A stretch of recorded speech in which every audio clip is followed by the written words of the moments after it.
చిత్తూరు జిల్లా పుంగనూరు మండలం మర్లపల్లిలో గత ప్రభుత్వ హయాంలో వైసీపీ నేతలు రెచ్చిపోయారు. టీడీపీ ఆవిర్భావం నుంచి పనిచేస్తున్న అంజిరెడ్డిపై పెద్దిరెడ్డి వైసీపీ గుండాలు దాడి చేశారు. జగన్ అరాచక పాలనకు ఈ ఎన్నికల్లో ప్రజలు సరైన గుణపాఠం చెప్పారని బాధితులన్నారు. వైసీపీ అధికారంలోకి వచ్చినప్పటి నుంచి ఇప్పటి వరకు ఎన్ని కష్టాలు వచ్చినా, ఎన్ని ఇబ్బందులకు గురిచేసినా టీడీపీని అభిమానిస్తూ ముందుకు వెళ్తున్నామన్నారు.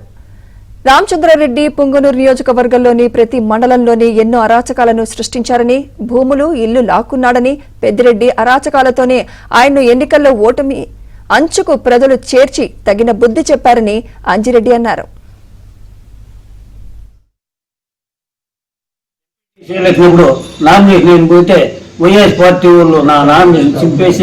నానా ఇబ్బందులు పెట్టి నా గుగుని కాదు, పుంగనూరు మండలము, సోమల మండలము, సదుము మండలం అంతా వైఎస్ పార్టీ నాయకులు రాజకీయ పరిపాలన చేసి నామినేషన్ సర్పంచ్ పదవులు, ఎంపీటీసీ పదవులన్నీ నాశనం చేసినారు. ప్రజలందరికీ, ఆడవాళ్ళకి, మగవాళ్ళకి, పేదవాళ్ళకి, సావుకారులకి, మొత్తానికి అందరికీ రాజకీయ పరిపాలన చేసినాడు. భూములు పెరుక్కోవడము, కూలీలు చేయడము, ఇండ్లు పెరుక్కోవడము, ఇవన్నీ